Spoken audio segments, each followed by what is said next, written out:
We have 3.8, the tangent function. So our previous unit, 3a, I titled sinusoidal functions because the primary focus of that unit was our sinusoidal functions of sine and cosine. But we have more than sinusoidal functions for trig functions. And our first one that we're going to be looking at is the tangent function. So we actually will be looking at the rest of our trig functions, which include our tangent function, our reciprocal functions, and our inverse functions. So that ends up being about 7 different functions that we'll be looking at this unit. We'll look at their different graphs, do some graphing, things like that. But then we also have other things that we'll be looking at, such as solving trig equations and some polar graphs and coordinates and things like that and what all that means. So there's a number of things that we have to talk about. So again, we're going to start with our tangent function. Today we're just going to kind of investigate what the tangent function looks like what its graph is. We've done a little bit with tangent, but we haven't looked at its graph yet. And so we kind of want to investigate what the graph of tangent looks like and what are its different characteristics. And that's going to be our main goal for today. For today, you do not have any homework, so you'll have a little bit of break of that. But then tomorrow we will be graphing tangent functions, and you will have a little bit of homework with that over the weekend. So today, to start out, our tangent function, we can think about evaluating our tangent in several different ways. These are a couple ways that that College Board defines tangent, and it is that the tangent of the angle a ray makes with the horizontal is the slope of that ray. So what's kind of it's talking about, if we think we have some angle and we have this ray coming out like this, that's what a ray is the kind of arrow line like that. It's saying the tangent is the slope of that line. So the kind of the rise over run, that rise over run of that ray. That's what the first one is talking about, is that it's the slope of that ray. Next one says that the tangent of an angle is the ratio of the y and x coordinates at that angle. This ratio of the x and y coordinates we actually see right here. We have tangent equal to y over x. A ratio means a fraction. So we see that ratio of the x and y coordinates, which leads into the last one of tangent being sine over cosine. Now, with that one we have seen and we've done, whereas tangent is sine over cosine. So we have these different ways that we can define our tangent based on how we're looking at it. But really, it is just that kind of the y displacement divided by the x displacement, the horizontal displacement, or our sine over cosine. And that's really the one that we are going to be focusing on the most today, is the sine over cosine. Now, to start out, we are actually going to determine the value of tangent at each of the angles on the unit circle. So here's our unit circle with just radians, and the values are points there, should look familiar. So we're going to go ahead and start in quadrant 1, and we're going to find the value of tangent starting down at 0 radians. So down here we're going to go ahead and figure out what is tangent of 0. Well, remember, tangent is our sine over cosine, or y over x. So what would be the fraction that we would have from our point here?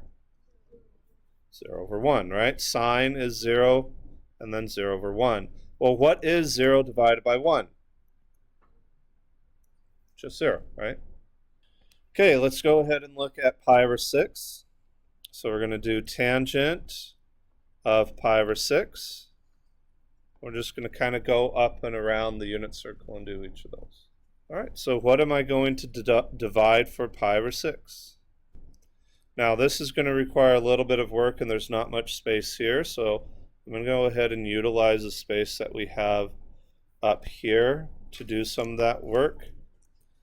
So I have 1/2 divided by rad 3 over 2. So let's go ahead and do that. Let's remind ourselves, how do we divide fractions?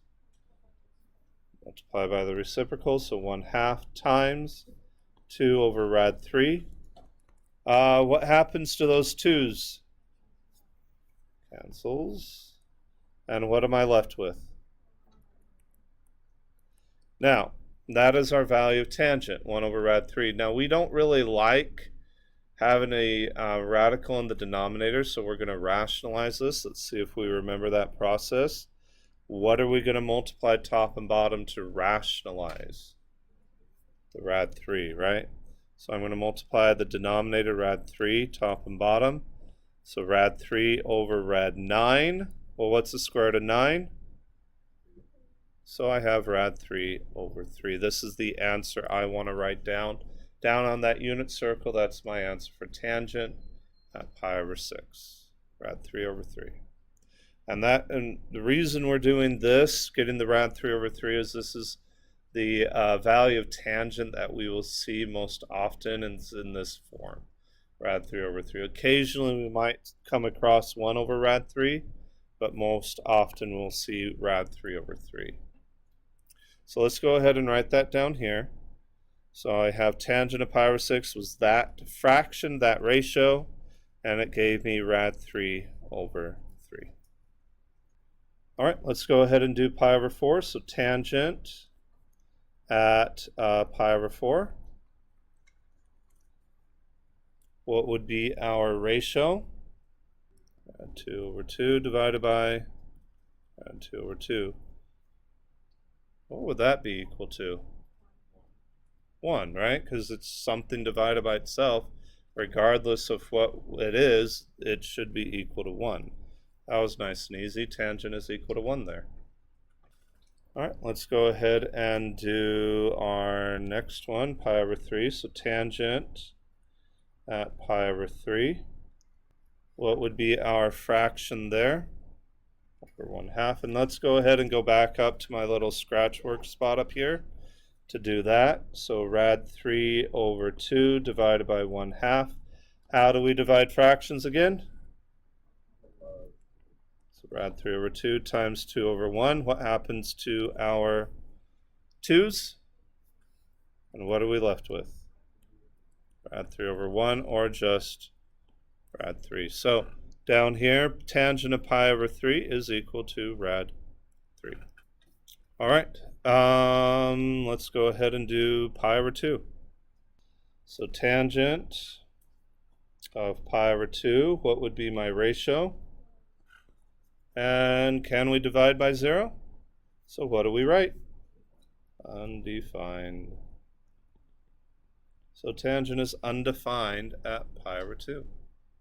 Okay, so that's our first quadrant. We're going to go through and find tangent for every other point on the unit circle. Now that might sound daunting, but now we've done this work, we can use some of the characteristics of our unit circle to help us out. What is the next angle we have going around the unit circle? 2 pi over 3. What is the coordinate pair at 2 pi over 3? 1/2 rad 3 over 2. It happens this one's negative. Where else do we see this point? Maybe with different signs, but where else do we see 1/2 rad 3 over 2? Where at? Pi over 3. So right here, right? So this point, oh, wrong color, coordinate. So this point, and I showed you when we did our unit circle, kind of went straight over here, right? Well, let's just double check things. What would be the ratio if I did tangent there? Tangent of 2 pi over 3. What would that be? Rad 3 over 2 divided by negative 1/2. Didn't we already do that division? Isn't that the same division problem I had over here? What's the only difference? We have a negative, but the numbers are exactly the same. So wouldn't my result be the same? Does that make sense? So my result should be the same. I just have to change something. What would it be? It would be a negative because I have a positive divided by a negative. My result would be negative. Well, where else do I have that same point where I would have that same division for tangent? Straight down, 4 pi over 3. Straight down. So then what would be the value of tangent down at 4 pi over 3? Radical 3, positive or negative? Why positive? They're both negative. Negative divided by negative will be positive. Where else do I have that same point? 5 pi over 3. So what is the value of tangent at 5 pi over 3? Negative rad 3. So I did the work over here, but then I can use the fact that the tangent ratio is going to be the same at all of those 4 points.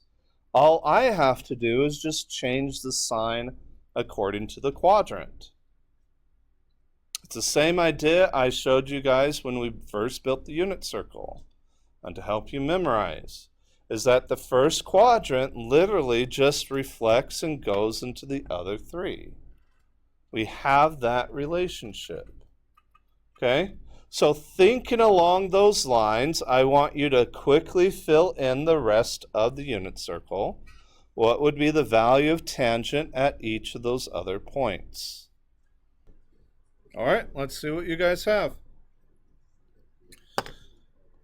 Okay, let's go to our next angle in line is 3 pi over 4.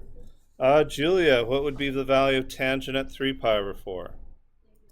Negative 1. Coming straight across should be the same as pi over 4. Negative 1. Chris, what would be the value of tangent at 5 pi over 6? Negative rad 3 over 3. There we go. Let's see. Tangent at pi. Orlando, what would be the value of tangent at pi? It would be 0. And that we can easily see if we do tangent of pi. That would be 0 divided by negative 1, which is 0.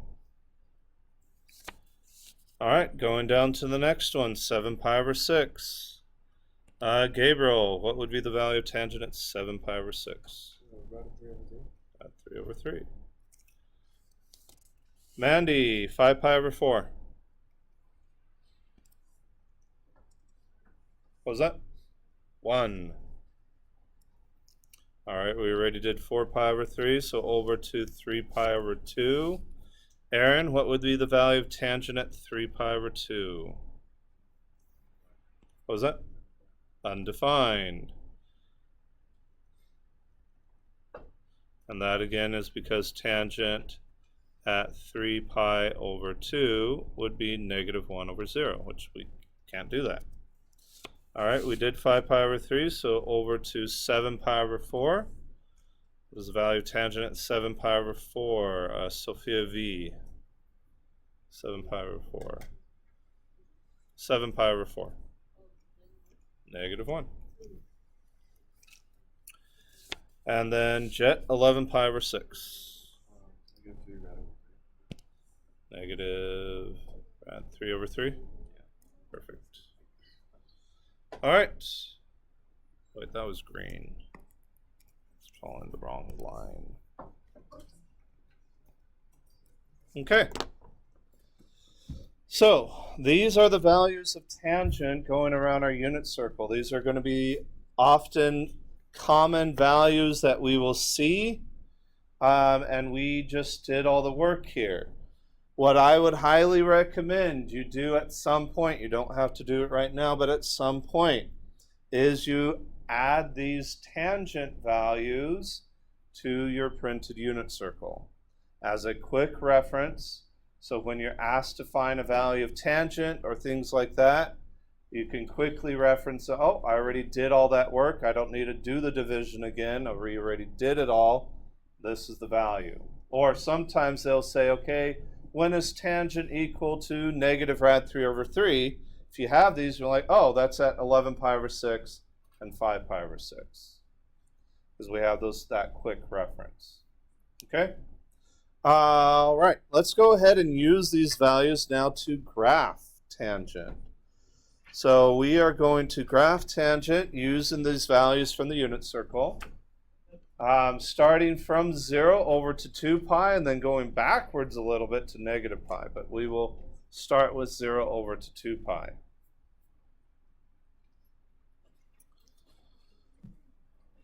All right. So you're going to have to kind of look. You're going to be flipping back and forth between the previous page and this page.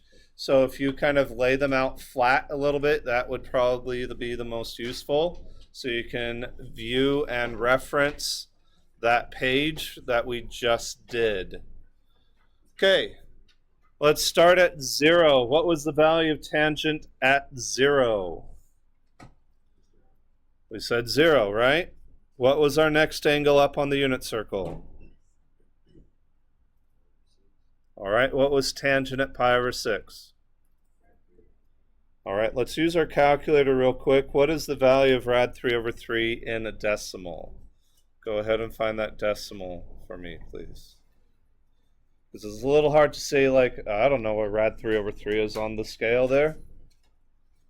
But if we have a decimal, it's a little bit easier to see. So let's go ahead and get that decimal. All right, so does somebody have that decimal, rad 3 over 3? 577, all right. So at pi over 6, we are going to go up to 0.577, which is just pretty much at a half. So about right there. I'm going to put my point a little bit above the half. It's not actually half, but a little bit higher. About right there. All right, what's next angle on our unit circle? After pi over what? Do we see pi over 4? No, but where is pi over 4? It's like right here, right? Between pi over 6 and pi over 3. And it is actually exactly halfway between, so let's go ahead and put that mark and put in our pi over 4. What is tangent at pi over 4? We'll go up to 1. What's the next angle? What's that? Pi over 3, and what does it give us? What's tangent at pi over 3? All right, calculator again. What is that decimal?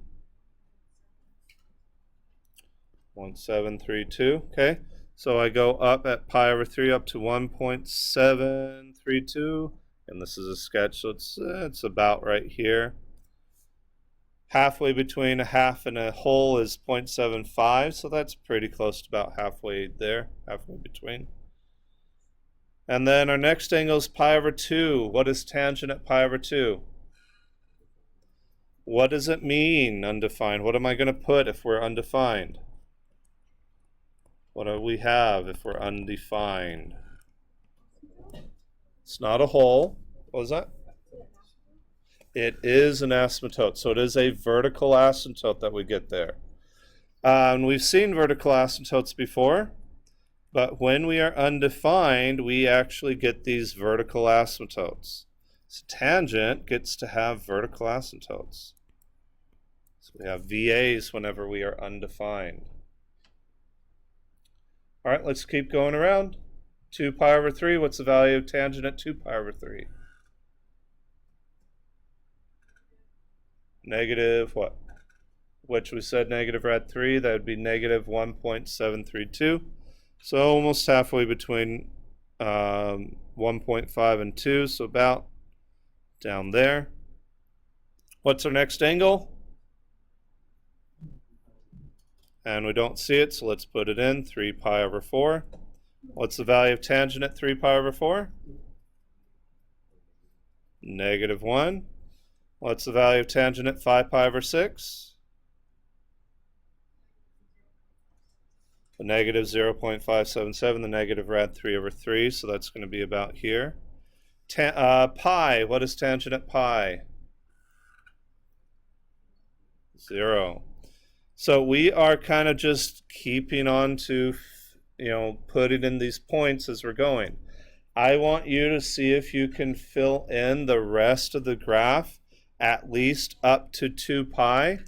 If you are adventuresome, you can try backwards to negative pi as well. But go ahead and see if you can get the rest of the tangent graph. And once we're in here, we are going to be connecting our points with the curve. And as we connect, tangent is actually going to shoot off to infinity next to these vertical asymptotes, down to negative infinity and positive infinity. So go ahead and fill in the rest of our grid with our tangent values from the unit circle. So we see that we have our vertical asymptote again at 3 pi over 2. So that's the other place that's undefined. Be very careful. I saw a few people try to put a vertical asymptote down at pi, and that is incorrect. Tangent is 0. It is actually defined. It has a point. So just be very careful. What's the distance over here at 3 pi over 2? Now, how would we go backwards from 0 into the negatives? How would we find those values? Any thoughts? Can we kind of trace it backwards, right? Because we can think about it a couple different ways. If we go up and around, that's positive, right? So how do we sketch out negative angles? Going backwards, down, right? Clockwise. So if I go backwards, that's the negative. So where is negative pi over 6? At what angle? What was that? Negative rad 3 over 3, right? Because it would be at the same place as 11 pi over 6. If we go down one, that would be negative pi over 6. This would be negative pi over 4, and so forth. We can just go backwards, and it'd have those same exact values that we have here. Also, we can kind of see that. Does this look periodic? Does this look periodic? So a periodic graph repeats itself. So if we are coming down from pi over 2 down to 0, then we'd have to continue and have another vertical asymptote down at negative pi over 2. So we would continue, and we'd have another point. This would be negative pi over 4, down at negative 1. That would be negative rad 3, which would be down here, and then a vertical asymptote.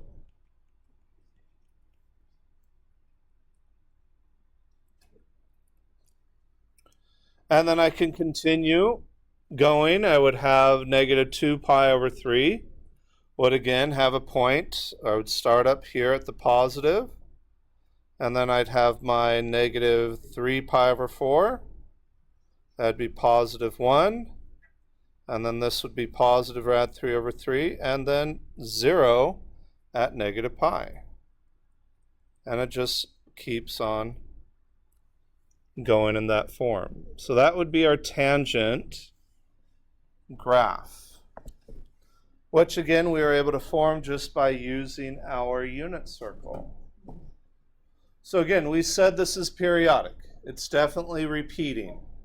What kind of shape does this repeating part kind of remind us of? What does this kind of shape remind us of? What?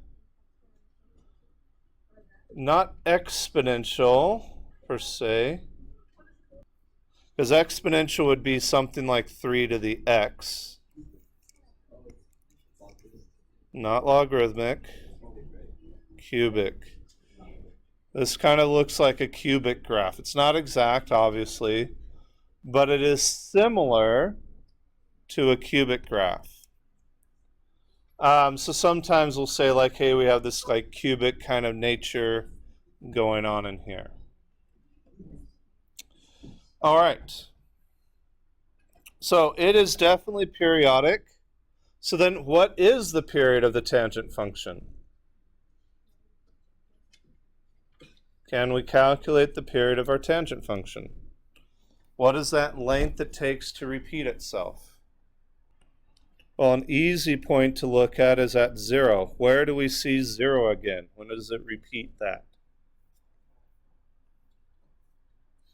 At pi, right? We can check other places as well, like our two vertical asymptotes. What is the distance between our two vertical asymptotes? And we can do that by taking 3 pi over 2 minus pi over 2. What is 3 pi over 2 minus pi over 2?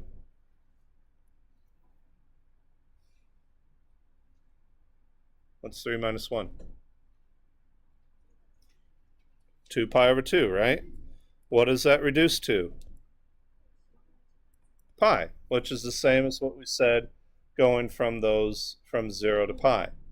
So we have a length of pi as our period.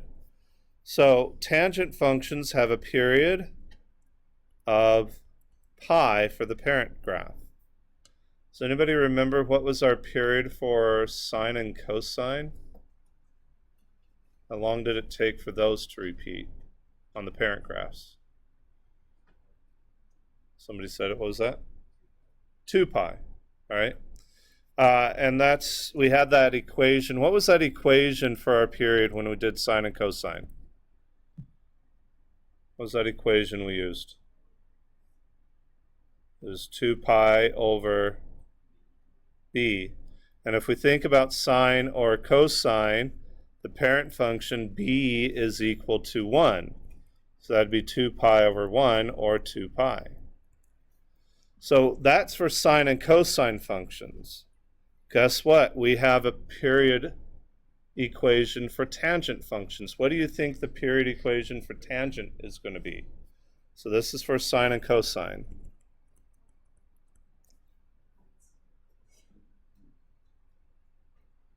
Any thoughts? So the period for sine and cosine was 2 pi, and our equation was 2 pi over b. What is our period for tangent? So it would be pi over b. Okay? We'll use that more tomorrow, but that will be related here in the same similar way. All right. Let's see. Vertical asymptotes. Where are our vertical asymptotes?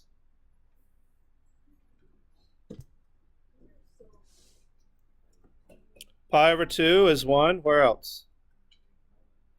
We had a 3 pi over 2. Where else? Negative pi over 2. Where else? That's the only 3 that are on the graph that we drew, but are there more? Can we maybe extrapolate what would be another one? Negative 3 pi over 2. I would say that one for sure. Any other thoughts? Let's think about this again. What was the distance between our asymptotes? What's our distance between the asymptotes? Pi, the period, right? So then if I want to get another one, wouldn't I want to go another distance of pi? Where would that be? If I'm going from 3 pi over 2 and I want to go a distance of pi, where would I be? Or how could we figure that out? By what? Adding pi, right? And that would actually put me at 7 pi. No, that would be 5 pi over 2. And then if I'm at 5 pi over 2, how would I get to my next one? I'm going to erase all this stuff. How would I get to the next asymptote? Add another pi, which would actually take me to 7 pi over 2. But then how would I get to the next one? Add another pi. So what are we doing every time? We are adding pi. Now, I could keep going on and adding pi indefinitely. So that means there's an infinite number of vertical asymptotes. We cannot write all those out. So we need a shortcut to allow us to indicate where all of these vertical asymptotes are occurring. But as we saw, it's going to be adding. So there's a lot there. So we are going to take pi over 2. That's kind of where we started, right? That was our first vertical asymptote that we found. And then we can add pi. But if I just say this, pi over 2 plus pi, that's only one other vertical asymptote. So what might I want to do? Well, I'm going to say pi times n. But then I have to define n. What do you think n is? Why do I put an n there? That repetition, right? Again, we think about up here. Let's see, this was adding 1 pi, and I think I'm coming from pi over 2. I added 1 pi. And then to get here, technically how many pi's did I add? And then over here, and then over here. What if I went backwards? How could I talk about going from here to here? Minus 1 pi. And could I go further? Minus 2 pi, minus 3 pi, and so forth. So what is that number representing, that n that I have here? What would that n be?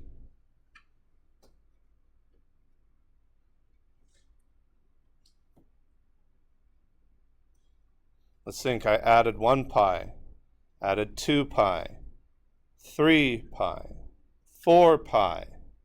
Or going backwards, negative 1 pi, negative 2. So what is 1, 2, 3, negative 1, negative 2, negative? What kind of numbers are those?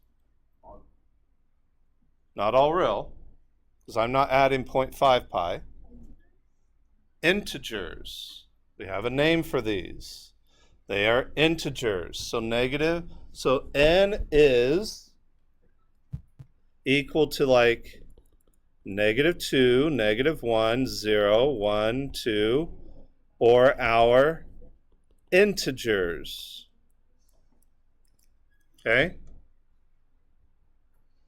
So when we define this, we want to say that n belongs to the set of integers. So n belongs to the set of integers. Now, that's a lot to write down. So thankfully, somebody came up with the shortcut of writing that. And the way we'd write it, we'd say pi over 2 plus pi n, and then comma, n, and then we use this funny looking e, and then this funny looking z. And guess what this means? What do you think the E means? It means belongs to or is an element of. And then what is this funny looking Z? The set of integers. Okay? Z stands for the set of integers. Let me highlight those different parts or underline. So our funny looking E means belongs to, and then the funny looking Z is the set of integers. Okay, so instead of having to write it all out, we can use this little shortcut notation.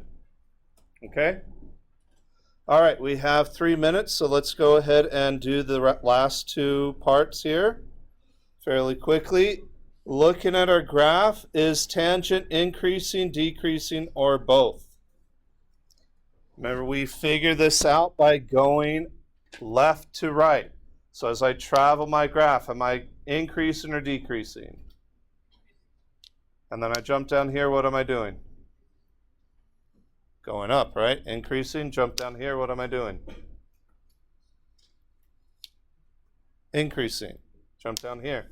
So even though I jump over the vertical asymptote, is there any point I'm actually traveling down?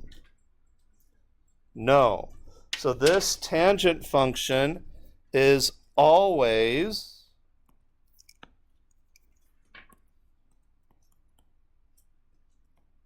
increasing. Okay. One last thing to concavity. Let's talk about this chunk right here. Are we concave up or concave down? Concave down. What about over here? Are we concave up or concave down? Up. What about over here? Down, and then, so we go down, up, down, up, down. So we're changing. Where did we change concavity? Across the x-axis and at the vertical asymptote. So I'm going to go ahead and write that. Please have that in your notes as well. So concavity changes at x-intercepts and vertical asymptotes. Please make sure you have that. Some of you already packed up. You should have that before you go. It's not that much. Thank you guys. Have a fantastic day. See you tomorrow.